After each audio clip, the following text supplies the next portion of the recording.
Thanks for coming, everyone. We're going to talk about concussions today.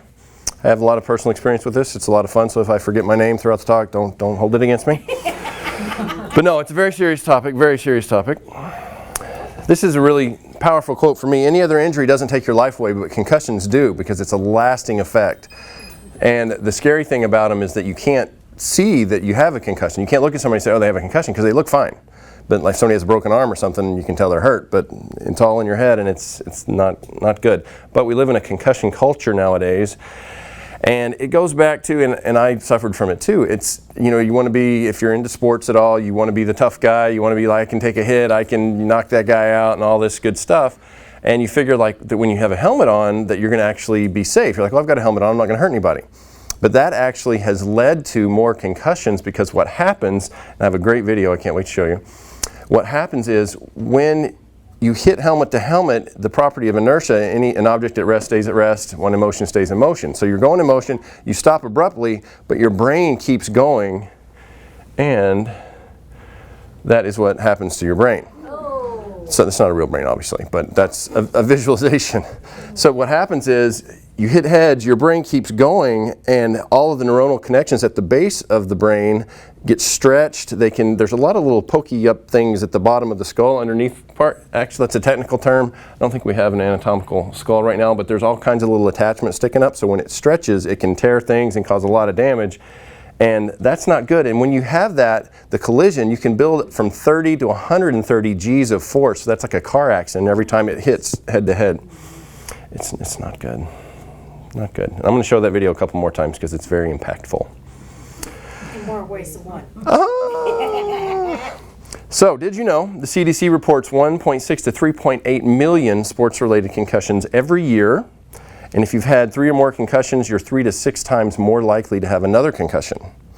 I thought that was, because it's kind of like you have that stretch and you don't correct, because we're going to talk about it in a minute, you don't correct the alignment of the skulls, the bones of the skull that we talked about and we started working on about a year ago. And when you don't correct those skull bones and adjust those sutures, then the circulation of that particular area of the brain isn't going to be complete. And so that's going to slow down the healing process. Concussions can impair the future ability to learn, and female athletes are 64% more likely to get concussions. And you'll see in a minute that one of the highest risk sports is cheerleading, which I thought, you know, some people are like, cheerleading's not a sport. Well, my wife's very adamant that it is a sport, because you're doing all the tosses up in the air and all, and people are landing on your head and all this stuff, and they don't have any protection at all, so it causes a lot of injury. Now, one of my first experiences with concussion personally, I was in practice, and that's the scary thing, because athletes think, okay, and it's going to happen in a game, but a lot of times you're hitting heads all day long in practice for a prolonged amount of time. And so I was in a drill, and I hit just the right way, which is just the wrong way, face mask to face mask with this guy, and it kind of like jarred me, and I stood there for a minute, and I went cross-eyed. I had double vision, and I mean, instantly I'm just like, oh, I'm all right. I'm like, hold on a second. And I'm like shaking my head, and I'm like, okay, hold on. And I sat there for a minute, and I couldn't get my vision to correct. And so I kept shaking my head. I was like, and I was like getting mad at myself. I'm like, come on, hold on. And I'm like sitting there trying to shake my head, and then finally my vision comes back. I'm like, okay, I'm ready. Let's go. And so it's just one of those things that the whole mentality is you have to suck it up. I mean, unless you literally have your arm dragging on the ground or something, you just have to suck it up and get back in there and keep knocking heads, and that's not the way to be. And that's the scary part, especially for parents nowadays. I mean, personally, if I don't have any kids, but if I did have kids, I would really have to think twice about getting them involved in football or any kind of contact sport. Like ice hockey's bad too. So the sports concussion, that's one of the main things we're talking about today. And it's really sad too, because my wife is friends with Chie Smith, does anybody remember Steve Smith, the running back for the Raiders back in the day? Nobody remembers Steve Smith? He was a big star running back for the Raiders back during Howie Long's time. And he had multiple concussions, and now he suffers from ALS, and he can't even speak. He lays in a bed, blinks his eyes looking at a computer screen, and that's how he communicates. And they actually did a special on him on 60 Minutes, and that's one of the reasons that the NFL came out and had that huge $100 gazillion million settlement with the players for long-term damage from concussions, is because they didn't want to admit that, you know, they were just saying, well, you knew it was dangerous, so it's your fault. And they say, no, you don't stress enough how dangerous it is. And so they were actually about to run out of money because his wife, he has a hospital bed in his living room. He has the monitors and all this. She has to blend every meal for him. And it shows, she has her Facebook page. She'll have like all 3 or 4 meals blended out in little Tupperware things, and she's got them all in the kitchen, and it's all the green, healthy, super healthy meals, and she has to do that every single day. He can't, I mean, she's his nurse and has to do everything for him, and I mean, God bless her for doing it, but I mean, it's got to be really stressful, and it happens all the time, and people just don't realize it. A lot of times they don't even realize they've had a concussion. 41% of high school concussed athletes return to play too early because of the whole concussion culture where they're just like, I can go back in, put me back in the game, coach. You know, they won't even tell you if they don't really know who they are. They just want to get back in there and keep playing. And only 10% of players that have a concussion actually lose consciousness. That was really a big deal because a lot of people think, oh, well, if he got knocked out, then it's really serious, which is true. But there's a lot of times where you don't get knocked out and it's just as bad.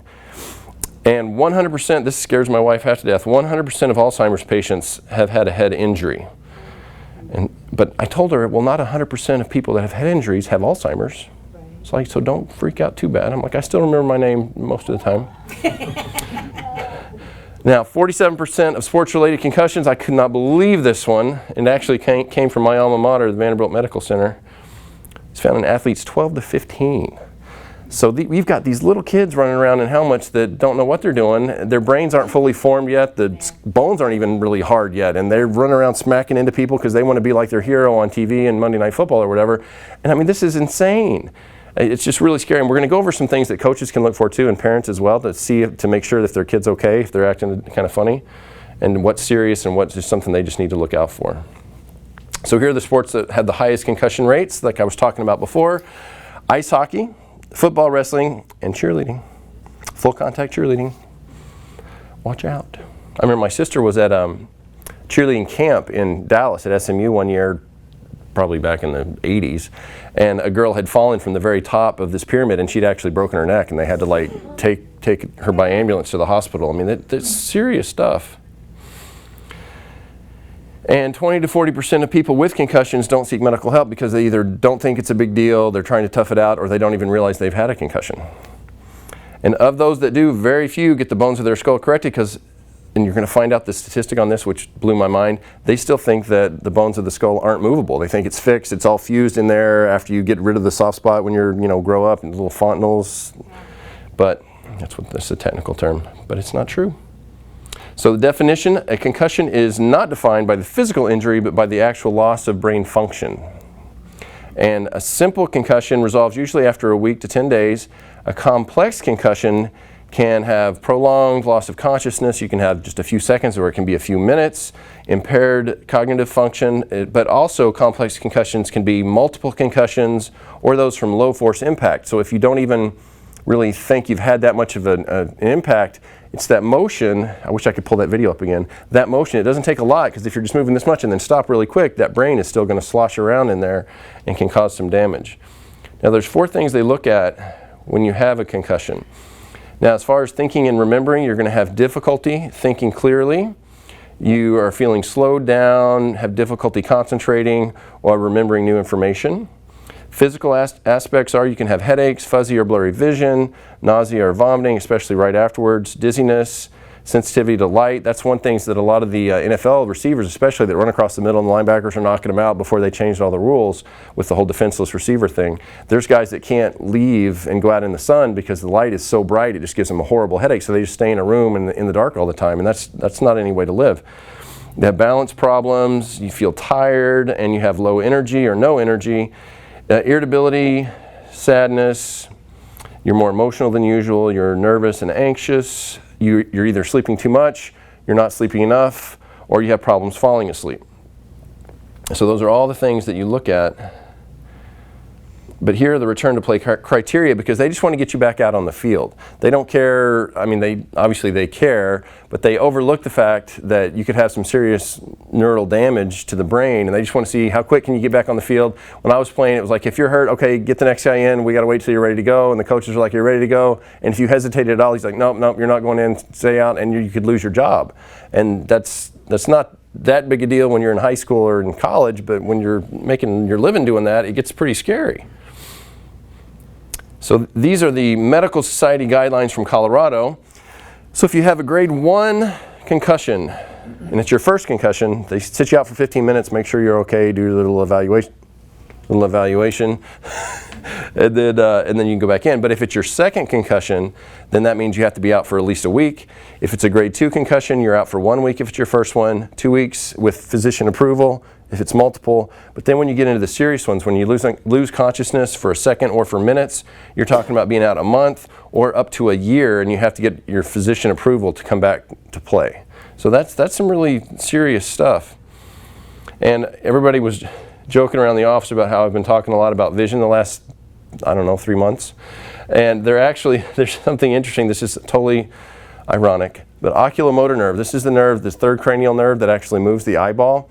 That's a new way they found that they can actually test long-term neuronal damage in the brain. And so what happens is, this was done at a study at Penn State. Individuals would they'd have concussed individuals and then healthy individuals, and they'd have them come in 30 days after the person had had their concussion, and they would run them through a battery of tests. And one of them is the cardinal fields of gaze. When you have the pen, you have to follow the pen with your eyes and not move your head and that kind of thing.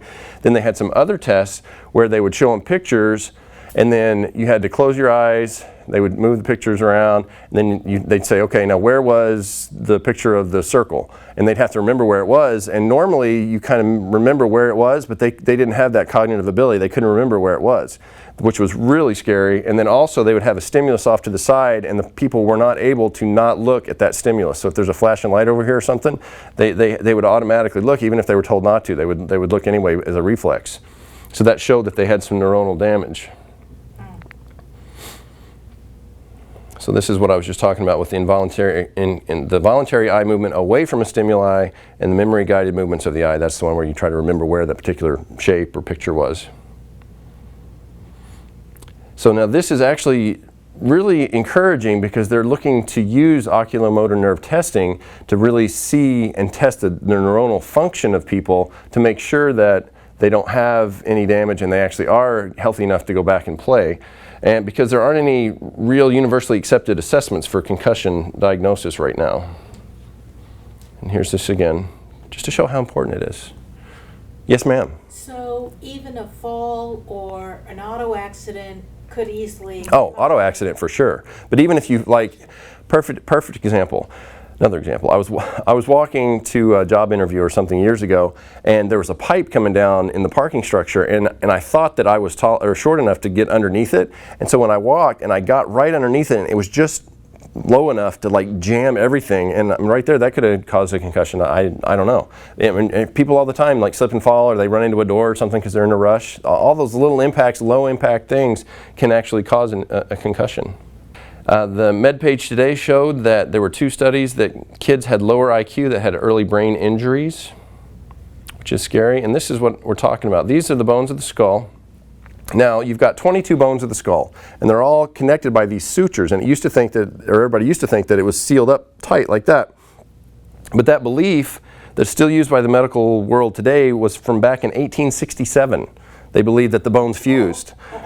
Little do they know that in 1960 there was an individual named Upledger that realized that it's actually movable. They are movable, and there's about a 1/100th of an inch distance between the bones in those sutures. They have their own blood supply, their own nerve supply, and their own connective tissue in there. So that's what we're working on. When we're feeling on your skull, you can feel little ridges, or sometimes they can slide up and over like that, or sometimes they go up like that. And so we're trying to correct that to make sure you're getting optimal circulation to the brain.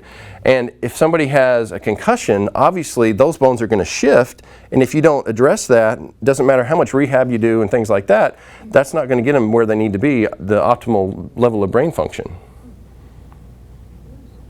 This was interesting too. Young brains don't necessarily heal faster, even though we think, okay, you're young, you're going to heal faster.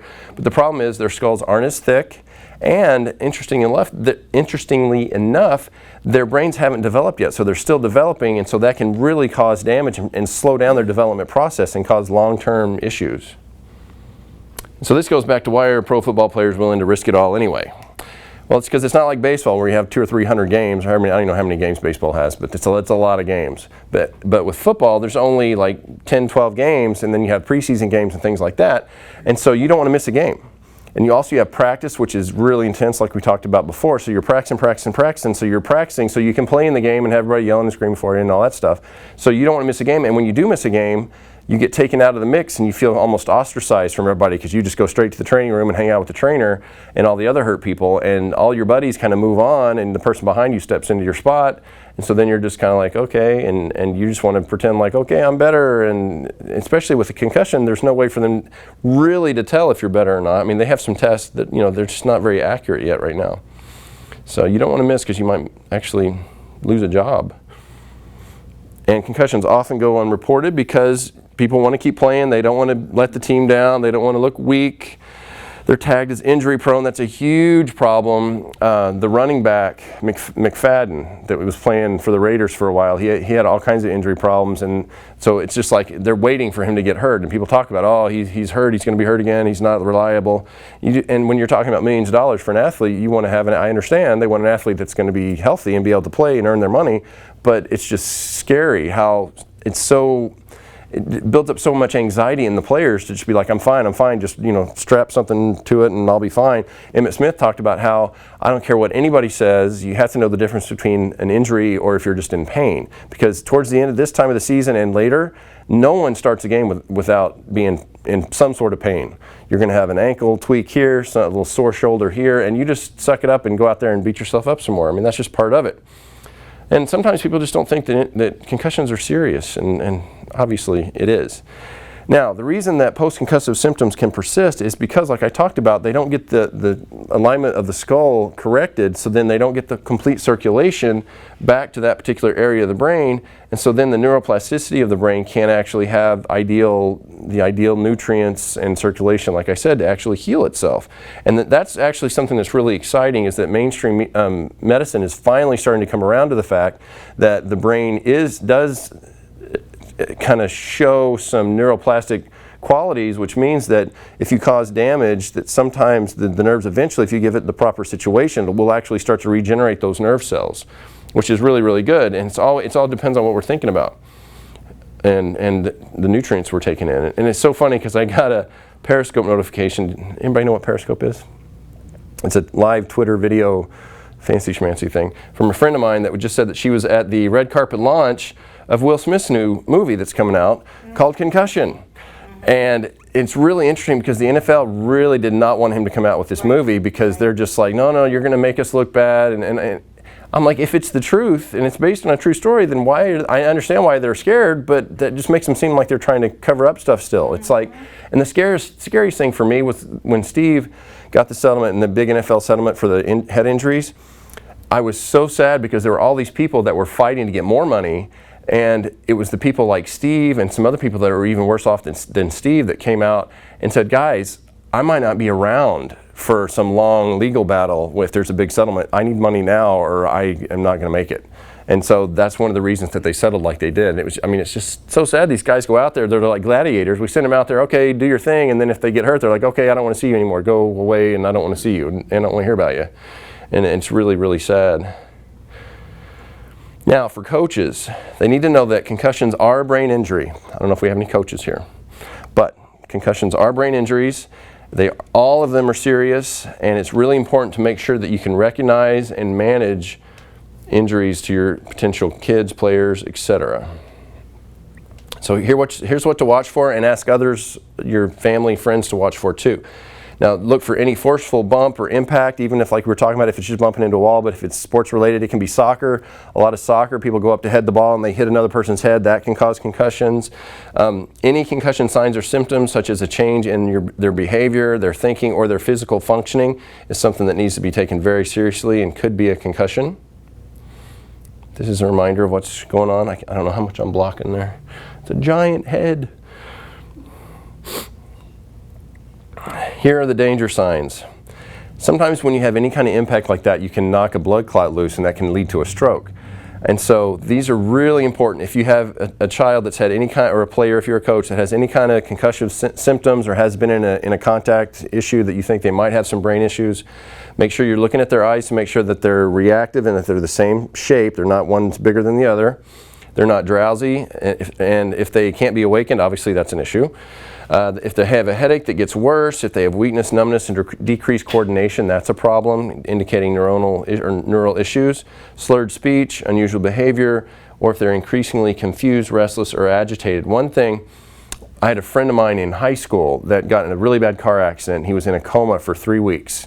And when he came out of the coma, his personality was totally different. We were happy that he was alive still. He was able to walk and function, but his short-term memory was terrible. You would tell him to go, he played baseball. The coach would tell him where to go. He would take a few steps, and then he'd turn around and be like, "Where'd you tell me to go?" Because he just couldn't remember it. It's because that constant damage in the brain with the brain tissue, that's something that you can see a lot too in concussed individuals.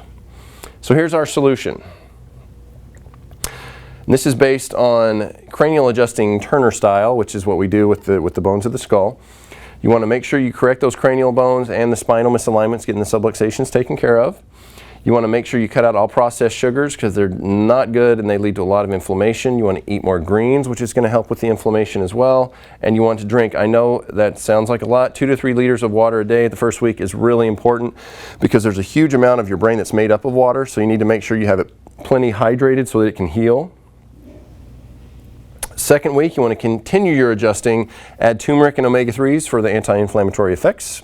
Stuff that I know we've all heard about here. Light activity for like 5 minutes of walking or the rebounder. And when you're doing the rebounder, you can just go up and down like this. You don't actually have to bring your feet. The rebounder is the little mini tramp.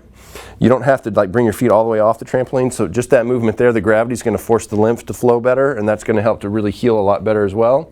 Dark chocolate for the antioxidants. The higher the cocoa intake or the amount of cocoa in there, the better. That's the healthier it is. Red grapes for the resveratrol for their antioxidant qualities, avocados for their omega-3s, and organic apples for the malic acid that helps increase circulation because you really want to make sure you get plenty of blood up to the brain. Now the third week, you keep the adjusting schedule as it is. You add 3 tablespoons of coconut oil because it's got the malic acid or the caprylic acid and also the medium chain triglycerides in there that act as a second source of energy for the brain. So all those nerve cells can actually start using the coconut oil as well, which is really, really good, and it acts as a lubricant for the joints. It helps. Coconut oil is just amazing. Just do it. And the rebounder as well. And then the final week or the fourth week, keep the adjusting schedule, drink plenty of water. Now you can just need to make sure you go to half your body weight in ounces.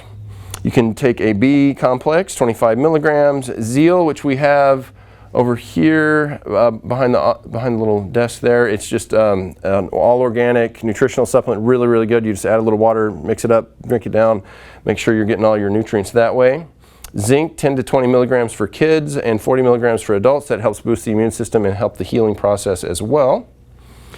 The fifth week and final week, you want to keep your adjusting as well, incorporate oculomotor nerve testing. So tell us, or tell whoever is monitoring you to maintain your oculomotor, check your oculomotor nerve. So doing the cardinal fields of gaze with the pen to make sure you can track it the way you're supposed to with your eyes without moving your head or without any staggering with the eyes, which is not something you want. And know that multiple concussions can lead to longer recovery from future ones.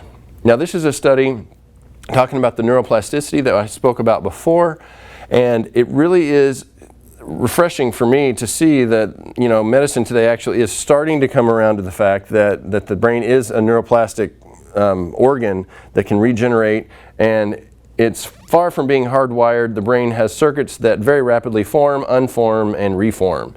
And that kind of goes along with the manifesting things and that kind of stuff, because when you really focus on something and think about it all the time, the more you think about it, the more you build those connections in your brain. And the more, if you want to get better at, I don't know, what do you do, Connie? Daydream. If you want to get better at daydreaming, you think about daydreaming all the time, and it's going to build those connections and make daydreaming. You'll be the best daydreamer ever. Thanks. All right. Now, if you want to reduce your cognitive risk long term by up to 60%, we have a few tips for you. You want to eat a healthy diet, at least 3 to 4 servings of fruits and vegetables a day. Of course, everybody knows that. You want to maintain a normal weight. You can just Google your height, and it'll tell you what your range for your normal weight. You want to limit your alcohol to about a glass of wine a day. Cabernet is all right because it has the higher amount of antioxidants, and if Argentinian Cabernet has the highest level of antioxidants, by the way. And try not to smoke. Don't smoke at all, or just cut back if you can, because that leads to a lot of blood clotting and bad circulatory, overall health issues. But the biggest impact was to walk at least 2 miles a day, or you can bike 10 miles a day, or any kind of regular vigorous physical exercise, because this is actually going to help to support and grow neurons and the glial cells, which help to protect the neurons. So now it's up to you. Take all this wonderful information, protect your young ones, your kids, your friends, if you're a coach, your players, and really make sure you're looking out for yourself. If you have an injury, make sure if you're feeling extra sleepy or you can't, keep your thoughts correct, and you might want to make sure you're getting checked out to see if you may have had a concussion.